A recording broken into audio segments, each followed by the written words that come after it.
요한복음 12장 12절로 16절 말씀 제가 봉독을 하도록 하겠습니다. 그 이튿날에는 명절에 온 큰 무리가 예수께서 예루살렘으로 오신다는 것을 듣고 종려나무 가지를 가지고 맞으러 나가 외치되 호산나 찬송하리로다.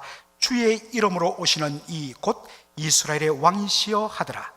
예수는 한 어린 나귀를 보고 타시니 이는 기록된 바 시온 따라 두려워하지 말라. 보라, 너의 왕이 나귀 새끼를 타고 오신다 함과 같더라. 제자들은 처음에 이 일을 깨닫지 못하였다가 예수께서 영광을 얻으신 후에야 이것이 예수께 대하여 기록된 것임과 사람들이 예수께 이같이 한 것임이 생각났더라. 아멘.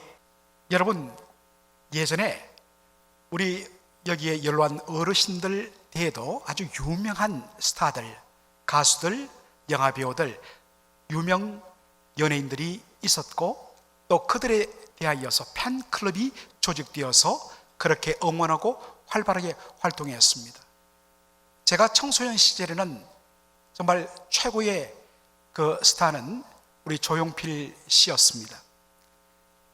적어도 그때로부터 2000년 한 2010년대 초중반까지는 바로 팬클럽 하면 주로 10대 소녀들의 전유물이었습니다. 그런데 바로 2020년 정도 접어들면서부터 트롯이 한국 가요의 대세가 되면서 특별히 중장년층들이, 여성들이 팬클럽을 주도하고 있다고 합니다. 참 소녀 때 그들의 젊은 시절에 해보지 못했던 것을 이제 뒤늦게 공연장에 가서 자신이 좋아하는 가수들이 등장할 때마다 응원봉을 흔들면서 손팻말로 그렇게 환호하면서 그렇게 열광하는 그런 모습들을 종종 볼 수 있습니다.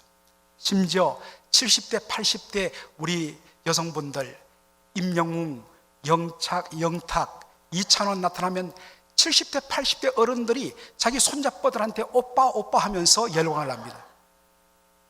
한편으로는 조금 무섭기도 하지만 소녀 감성이구나, 얼마나 참 보기 좋은지 모릅니다. 오늘 본문에도 보면 예수님에 대하여 이처럼 열광하는 무리들을 우리가 볼 수 있습니다. 요한복음 12장 12절로 13절 보시면 우리 다 같이 읽을까요? 그 이튿날에는 명절에 온 큰 무리가 예수께서 예루살렘으로 오신다는 것을 듣고 13절요, 종려나무 가지를 가지고 맞으러 나가 외치되 호산나 찬송하리로다. 주의 이름으로 오시는 이 곧 이스라엘의 왕이시여 하더라. 여러분, 여기에 보면 이튿날이라고 되어 있습니다. 여러분, 이튿날, 바로 그 첫날은 안식일이란 뜻입니다. 안식일 다음날, 그러니까 안식일이 당시에는 토요일이었으니까 이튿날은 바로 썬데이, 일요일 되는 것입니다. 바로 예수님께서 예루살렘 성에 입성한 날이 바로 썬데이, 주일이었습니다. 그리고 예수님께서 사망 권세 이기시고 부활한 날도 썬데이, 주일이었습니다. 자, 그 이튿날 명절에 했습니다. 여러분, 이때 명절은 유월절을 가리킵니다. 패스오버, 6월절. 당시 학자들에 의하면 예루살렘의 상주 인구는 5만 명 정도 되었다고 합니다. 그런데 6월절기가 되면 바로 각지로부터 온 순례객들로 인하여서 숫자가 10만에서 12만 명 정도가 되었다는 것입니다. 수많은 사람들이 운집한 예루살렘에 들려온 소식이 뭐였습니까? 나사렛 예수가 지금 예루살렘 성으로 들어오고 있다는 소식이었습니다. 이에 큰 무리들이 손에 뭘 들고 나갑니까? 종려나무 가지를 들고 나가 예수님을 환호하는 모습을 보게 됩니다. 그래서 13절에 보니까 호산나 찬송하리로다. 주의 이름으로 오시는 이 곧 이스라엘의 왕이여 하면서 예수님을 향하여 열광하고 환호하는 모습을 보게 됩니다. 그런데 여러분, 왜 다른 나무가지가 아닌 무화과 나무 가지도 있고 그 외에 많은 나무, 오렌지 나무 가지도 있는데, 올리브 나무 가지도 있는데 왜 이들이 바로 종려나무 가지, 팜추리 가지를 들고 예수님을 맞이하러 나갔을까 하는 것입니다. 제가 성지 연구 전문가인 이강건 박사님의 글을 읽다가 흥미로운 점을 발견했습니다. 그에 따르면 바로 이 팔레스타인 땅으로 딱 가면 수많은 시골의 동네들이 있는데, 이 동네가 유대인들이 모여 사는 동네인지 아니면 아랍인들, 팔레스타인 사람들이 모여 사는 동네인지를 금방 구분한다는 것입니다. 무엇을 보고요? 종려나무가 있는가 없는가를 보고서 안다는 것입니다. 왜냐하면 종려나무는 유대 민족의 상징이기 때문입니다. 그래서 유대인들이 형성한 마을에는 반드시 온 마을 전체에 종려나무, 팜추리를 심는다는 것입니다. 반면에 아랍인들의 마을에는 종려나무 가지가 없다는 것입니다. 이렇게 여러분들 팔레스타인 땅을, 이스라엘 땅을 여행하다 보면 곳곳에 물론 캘리포니아에도 많지만은 사막교에 잘 자라는 이 팜추리, 종려나무가 아주 아름답게 심겨져 있는 것을 보게 됩니다. 특별히 여러분들에게 제가 지금부터 2000년 전 1세기에 발행된, 그리고 유물로 발굴된 동전 2개를 여러분에게 소개하고자 합니다. 오늘처럼 아주 동그랗고 반듯한 그러한 동전이 아니라 그 당시에는 이렇게 주변이 울퉁불퉁한 그러한 모양의 동전입니다. 그런데 여러분, 사진 상단부에 있는 저 동전은 잘 보시면 중앙에 뭐가 있습니까? 팜추리, 종려나무가 있습니다. 바로 이 동전은 당시 로마 식민 지배를 거부하면서 유대인들이 독립전쟁을 일으켰습니다. 그것이 AD 66년부터 70년까지 진행되었는데, 바로 69년에 유대인들에 의해서 발행된 동전입니다. 그 동전 중앙에는 종려나무, 팜추리가 있고, 옆에 얼핏 보면 여러분들 저게 사람이 손을 펼치는 모양인가 하지만 확대해서 보면 바구니에 바로 팜추리 열매인 대추야자 열매를 가득 담아놓은 2 광줄이 바구니가 놓여 있습니다. 바로 그것은 우리가 이제 로마 지배로부터 벗어나서 독립되어서 우리 유대 민족이 번영할 것이라는 소망을 담아서 동전으로 만든 것입니다. 그런데 아래쪽은 바로 AD 70년 로마 군대에 의해서 예루살렘이 함락되고 성전이 파괴되고 수십만의 백성들이 죽임당하고, 그리고 약 6만에서 8만 명 정도의 바로 유대인들이 로마의 포로로 끌려가는, 바로 전쟁에 패배당한 후에 로마에 의해서 발행된 동전입니다. 잘 보시면 중앙에 역시 뭐가 그려져 있습니까? 종려나무, 팜추리가 있는데 왼편에는 칼을 든 로마 병사가 있고 승리를 환호하며, 오른편에는 쭈그리고 앉아서 유대 여인이 슬퍼하는 모양을 넣은 로마가 발행한, 로마의 승리를 기념하여 발행한 주화가 저렇게 보입니다. 바로 여러분, 이것을 보듯이 사람들이 왜 예수님이 예루살렘에 입성했을 때 왜 유대인들이 몰려가서 종려가지, 유대 민족을 상징하는 종려가지를 들고 가서 흔들며 환호했는가? 지금 예루살렘으로 오시는 이 나사렛 예수는 우리 민족을 로마의 식민 지배로부터 해방하는 메시아요, 진정한 우리의 왕으로 지금 들어오신다. 그래서 그들이 외친 말이 무엇입니까? 특별히 여러분들 우리가 주목할 것은 맞으러 나가라는 말입니다. 신약학자 게리 버지라는 분에 의하면 이 맞으러 나갔다라는 이 말의 헬라어 표현은 2000년 당시에 어떻게 쓰이느냐? 전쟁에 나서 승리하고 개선하는 왕을 백성들이 환영하며 나갈 때 쓰는 표현이라는 것입니다. 그러므로 백성들은 종려나무 가지를 흔들면서 이 예수야말로 우리를 로마의 지배로부터 벗어나게 할 우리의 왕이다 라는 의미에서 환호하며 종려가지를 흔들었다는 것입니다.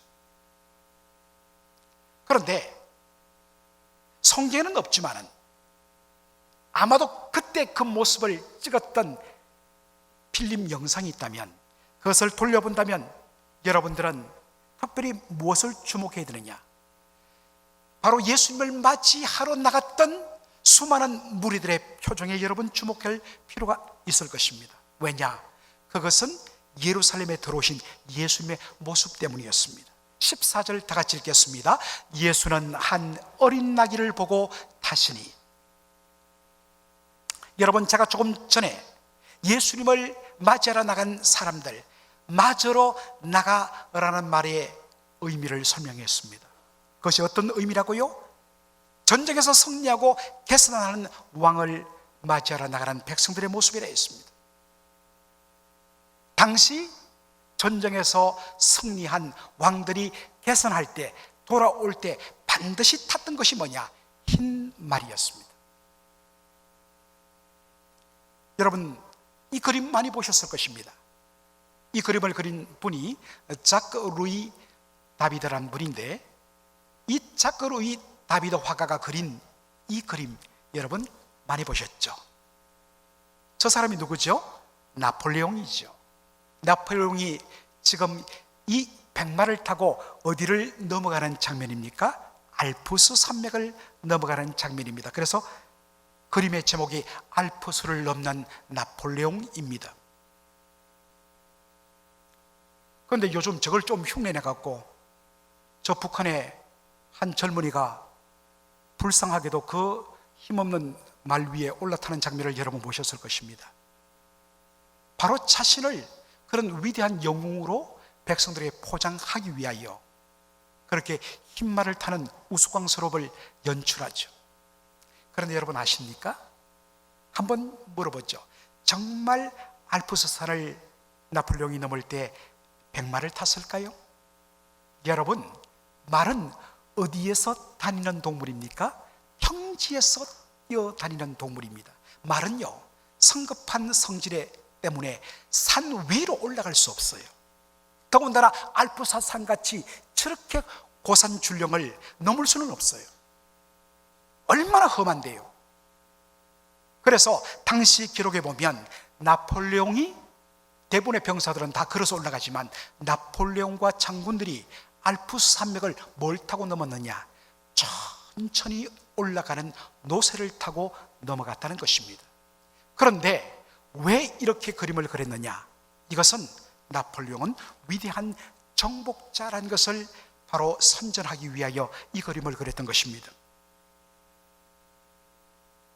사람들이 기대한 예수님의 이미지는 바로 정복자, 전쟁의 승리자, 우리의 해방자, 그러므로 기대했던 것은 흰말을 타고 오는 것이어야 되었습니다. 그런데 예수님은 무엇을 타고 들어왔다고요? 바로 나귀, 그것도 어린 나귀 새끼를 타고 들어오시다는 것입니다. 여러분, 너무나 사람들의 기대와 어울리지 않는 모습입니다. 여러분, 아마도 저와 비슷한 생각을 하는 남자분들이 많을 건데, 대부분의 남자들 로망이 뭐냐면 바로 오토바이를 타는 것입니다. 그것도 그냥 오토바이가 아니라 할리 하는 할리 데이비슨을 타고, 여러분 가죽 자켓 딱 입고요, 그것도 핸들 높게 바해서 쫙 해서 브릉 하면서 해안도로를 쫙 달리는 따르라. 와, 로망이었어요. 그래서 언젠가는 저 할리 데이비슨 중고를 한 대 산다 했는데 우리 와이프가 제동을 걸어요. 누구 생과부 만들려고 작정했냐? 정탈이거든 이혼 도장 찍고 해라. 그래서 제가 포기했습니다. 그런데 아무리 봐도 제 아내가 저보다 더 오래 살 것 같아요. 그래서 제 생에 할리 데이비슨 탈 일은 아마 없을 것 같습니다. 그래서 제가 와이프한테 딜했습니다. 은퇴하면 조그마한 스쿠터는 제가 타겠다 허락을 받았습니다. 그런데 여러분, 예수님의 입성 장면을 여러분 비유로 한번 보자고요. 사람들이 기대하는 것을 비유로 나타내면 바로 이 장면입니다. 저렇게 가죽 자켓 입고 1000cc짜리 할리 데이비슨을 타면서 무타타닥 그러면서 저렇게 그룹들이 이동하는 멋진 장면. 참 고속도로에서 저렇게 안전하고 멋있게 할리 데이비슨을 타고 지나는 분들 보면 너무 부러워서 손을 흔듭니다. 멋있어요. 그런데 여러분, 이렇게 기대했는데 어떤 모습이었다고요? 50cc 바로 이 스쿠터를 타고 짜장면 배달하는 그 모습, 여러분이 벌써 웃잖아요.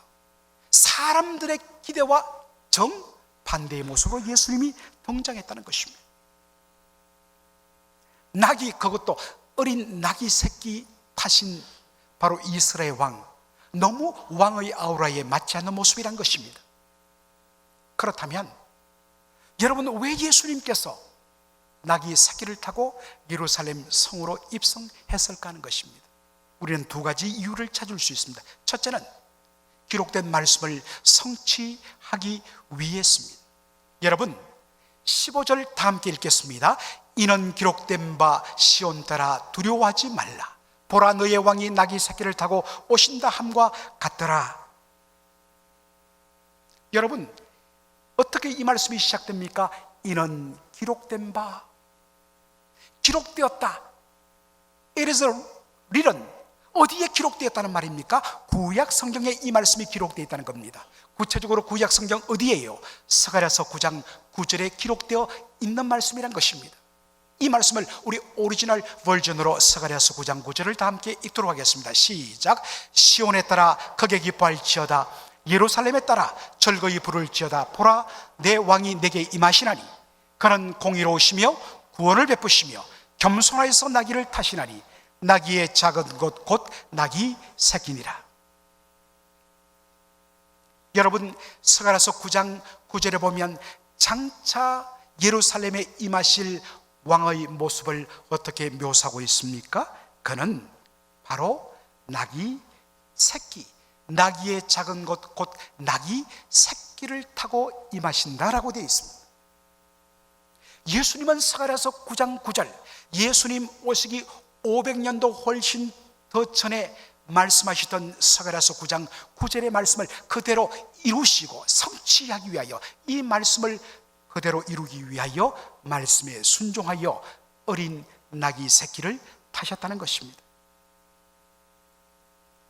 누가복음뿐만 아니라 사복음서를 다 보면, 마태, 마가, 누가, 요한복음을 다 보면 예수님과 관련되어 구약 성경을 인용할 때마다 항상 등장하는 말씀이 이는 바로 선제로 하신 말씀을 응하게 하려 함이라. 이는 기록된 말씀을 이루려 함이라.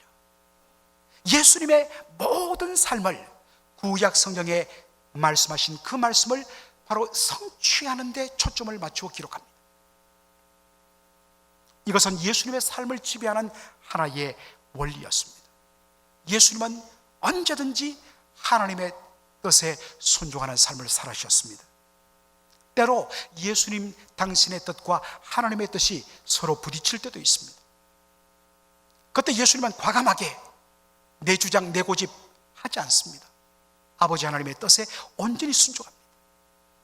그것이 가장 극명하게 드러나는 것이 바로 겟세마네 기도였습니다.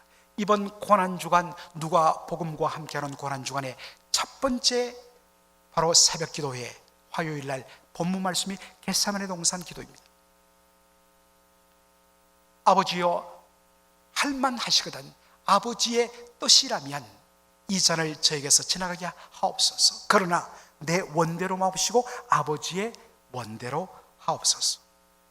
예수님은 언제나 아버지 하나님의 말씀을 성취하고 순종하는데 우선순위를 두셨습니다. 사랑하는 성도 여러분, 여러분이 예수 믿으면서 지금까지 내 본성과 나의 뜻과 그것을 거스려가면서 하나님의 말씀에 결단하고 순종하는 그러한 삶을 여러분 얼마나 하셨습니까? 아니, 한 번도 예수 믿었지만 한 번도 하나님의 말씀에 내가 결단하고 순종한 적이 없이 지금까지 오신 것은 아닌지요?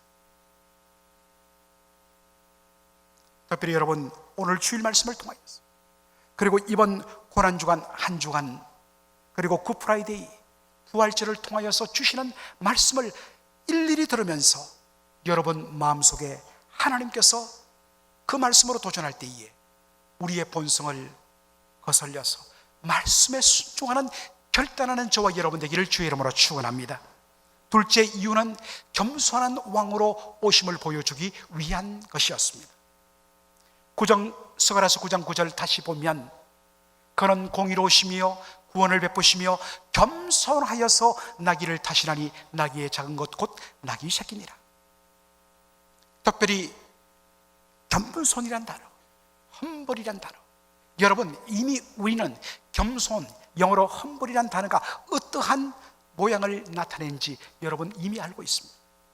사전적인 의미는 자기를 드러내지 아니하고, 자기를 과시하지 않고, 오만하지 않고 자만하지 않는 것, not proud or not haughty, 오만하지 아니하고 자기를 드러내고 자랑하지 않는 것, 이것이 보통 우리가 생각하는 겸손입니다. 그런데 성경이 말하는 히브리적 의미의 겸손은 히브리어로 아니라고 이야기하는데, 이 말은 낮아진, 비천한 대로 내려온 lowly라는 뜻입니다. 원래 이 위치에 있어야 되는데 그것을 내려놓고 완전히 바닥으로 내려온 것을 가리키는 말이 겸손이란 말입니다. 예수님의 겸손함, 예수님이 낮아지신 것을 가장 잘 드러내는 말씀은 우리 아까 장로님 기도에도 그렇게 언급하듯이 빌립보서 2장 6절로 8절의 말씀입니다. 우리 다 함께 읽도록 하죠. 그는 근본 하나님의 본체시나 동등됨을 취할 것으로 여기지 아니하시고 오히려 자기를 비워 종의 형체를 가지사 사람들과 같이 되셨고, 8절요, 사람의 모양으로 나타나사 자기를 낮추시고 죽기까지 복종하셨으니 곧 십자가에 죽으심이라. 예수님에 대하여 바울은 이렇게 소개합니다. 그분은 근본 하나님의 본체셨다. 근본이란 말은 from beginning, 처음부터, 원래부터. 예수님은 원래부터 하나님의 본체셨다. 이게 무슨 말이냐? 하나님의 본체란 것은 예수님께서는 성부 하나님이 가지셨던 그 신적인 본질과 동일한 신적인 본질을 가지셨고, 성부 하나님이 가지셨던 신적인 영광과 동일한 신적인 영광을 가지신 분이다. 그러므로 그분은 성부 하나님과 동등하신 참 하나님이다라는 말입니다. 그런데 그 예수님에게 어떤 일이 났습니까? 그는 근본 하나님의 본체시나 하나님과 동등됨을 취할 것으로 여기지 아니하시고 오히려 자기를 비워 종의 형체를 가지사 사람들과 같이 되셨다라는 것입니다. 자기의 모든 하나님과 동등한 신적인 권세와 영광을 다 비우시고 내려놓으시고 자기를 낮추셔서 창조주이신 그분이 피조물의 몸으로 피조물의 형상으로 이 땅에 오셨다는 것입니다. 그런데 그분의 낮아지심은 여기서 멈추지 않았습니다. 어디까지 낮춰주셨다고요? 자기를 낮추시고 죽기까지 복종하셨으니 곧 어디에 죽으심이라? 십자가에 죽으심이라. 십자가는 하나님께 저주받음의 상징이었습니다. 근본 하나님의 본체이신 하나님의 아들 되신 영광의 주님께서 하나님께 저주받아 손가락질 받고 죽임당하는 십자가 죽음, 이것은 있을 수 없는 낮아짐의 끝입니다. 그러나 예수님 기꺼이 하셨다라는 것입니다. 바로 예수님이 이러한 분이심을 보여주는 장면이 뭐냐? 낙이 타고 들어오시는 모습. 사랑하는 성도 여러분, 높아진 마음으로는 낙이 타고 이 땅에 오신 겸손하신 예수님과 그분의 십자가 은혜를 맛볼 수 없습니다. 예수님은 낮아지셨는데 나는 여전히 높아져 있기 때문입니다. 그분의 겸손을 본받아 자기를 남보다 낮추고 남을 자기보다 더 낮게 여기는 겸손한 자만이 나귀를 타신 예수님을 만날 수 있습니다. 그런데 많은 분들은 반대예요. 자기를 남보다 더 낮게 여기고 남들을 자기보다 더 낮추어 보는, 그것은 결코 멋있는 것이 아닙니다. 예수님은 나귀를 새끼를 타고 들어오시는데 나는 여전히 흰말을 타고 대접받기를 원하고 있지는 않습니다. 겸손의 예수님 만나려면 여러분이 타고 있던 여러분을 드러내는 그 말에서 내려와야 합니다. 자기를 부인하고 주님께서 주신 자기의 십자가를 지고, 십자가 진다는 것은 내가 죽는 것입니다. 내가 살아있고 내 주장이 살아있고 내 주장 이것이 이루어지지 않으면 나 견딜 수 없는 것, 여러분은 아직도 말을 타고 있습니다. 예수님 못 만납니다. 내려오셔야 합니다. 스가랴서 9장 10절 보면 스가랴는 500년 후에 예루살렘에 오시는 바로 그 왕이 할 일을 이렇게 예언합니다. 10절 다 같이 읽겠습니다. 내가 에브라임의 병거와 예루살렘의 말을 끊겠고 전쟁하는 활도 끊으리니 그가 이방 사람에게 화평을 전할 것이요 그의 통치는 바다에서 바다까지 이르고 유바라데 강에서 땅끝까지 이르리라.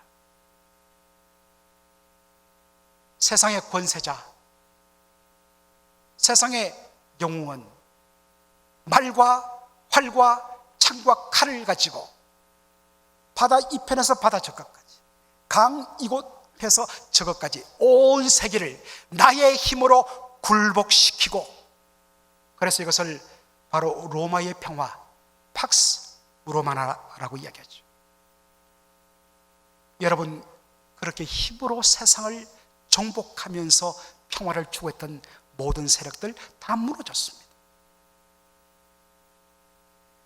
그런데 우리 예수님은 어떻게 하십니까? 무력으로 정복하는 왕이 아닌 바로 화평을 전하며 화평을 가져오시는 왕으로 오시는 것입니다. 십자가 죽음을 통하여 우리의 죄의 문제를 해결하여 주심으로 하나님과 깨어졌던 우리의 관계를 화목시키고, 십자가 죽음으로 말미암아 구원의 은혜를 받은 사람이 서로를 용서하며 서로를 섬기며 서로를 높여줌으로 사람이 사람으로 사랑으로 서로 화목되는, 이것을 통하여 온 세계를 온전히 다스리시는 왕으로 오신다는 사실입니다. 그런데 역사를 보면, 기독교 역사를 보면 바로 이 예수님과 정반대로 행했던 일들이 얼마나 많이 일어났는지, 힘의 원리로 돈으로, 우리의 힘으로, 무력으로 복음을 전하고 그것을 통하여 하나님 나라 확장할 수 있다고 하는 이 착각 속에 빠진 사람들이 얼마나 많았는지, 그 대표적인 것이 중세의 크루세이드 십자군 운동이었습니다. 저 성지를 차지하고 있는 이슬람 세력들, 그 주변, 이 중동 땅, 저 이단들을, 저 불신자들을 다 죽이고 무력으로 정복하고 너 믿을래 아니면 죽을래, 그것을 통하여 십자가 복음을 확장할 수 있다고 저는 생각했습니다. 그래서 실질적으로 100만 명 이상의 이슬람 사람들을 죽였습니다. 그런데 그 결과는 오늘날 이슬람이 기독교 하면 이를 갈면서 철두철미하게 막는 것으로 나타났습니다. 여러분, 그것은 기독교가 아닙니다. 우리가 가진 성도의 숫자, 우리가 가진 체력의 숫자로 10,000명, 20,000명, 10만 명이 모여서 과시하는 것, 거기는 예수님이 없습니다. 우리가 회복해야 할 것은 십자군이 아니라 십자가여야 한다는 사실입니다. 참 너무 인자죠. 이분은 평생을 이런 모습으로 사신 분이에요. 저의 신학교 은사인 김명혁 박사님이십니다. 저분은 벌써 60대 중반에 미국에 유학가 와서 미국에서 PhD를 받고 한국에 돌아와서 얼마나 귀하게 후학들을 양성했는지, 그리고 실질적으로 담임 목회를 하면서 학생들을 양성했습니다. 그리고 이분은 은퇴 후에 한국교회 연합을 위해서 자신의 생애를 바쳤습니다. 특별히 이분은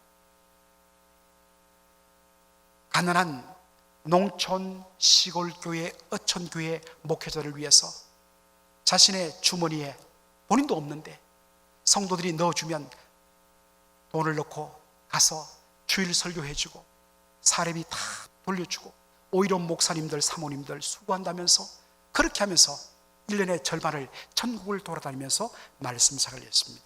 작년 2월 달에 이분이 동해에 있는, 강원도 동해에 있는 한 가난한 성도들 20-20명밖에 안 보이는 그 어촌교회의 제자의 초청을 받고 직접 이 80대 중반의 어르신이 고속도로 운전을 하다가 그만 상대편 운전사의 과실로 그만 소천하고 말았습니다.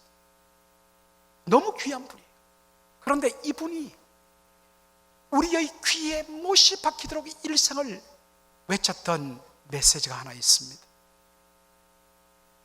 기독교는 약함과 착함과 주변성입니다. 기독교는 힘이 아닙니다. 오히려 약함으로 강함을 이기고 착함으로 악을 이기는 바로 신앙이 기독교 신앙입니다. 기독교 신앙은 내가 받은 이 놀라운 은혜를 나 혼자만 가지는 것이 아니라 내가 받은 이 축복을, 우리 교회가 받은 이 은혜를 주변으로 흘려보내는, 그럴 때 복음이 복음됩니다. 기독교는 약함과 착함과 주변성입니다. 여러분 약해지셔야 돼요. 너무 여러분들 강해요. 약해지셔야 돼요. 지셔야 돼요. 여러분 너무 강해요. 제발 좀 착해지세요. 눈이 너무 사나워요. 착해지세요. 부드러워지세요. 여러분만, 여러분 친한 몇 사람의 친구들만 여러분 친구 되지 마세요. 돌아보면 정말 외로운 분들이 너무 많았어요. 우리의 도움의 손길들이 필요한 분들이 너무 많았어요. 주변을 섬기는 저와 여러분 되기를 원합니다. 이것이 바로 어린 나귀를 타신 예수님을 만날 수 있는 지름길인 줄로 믿습니다. 기도하겠습니다.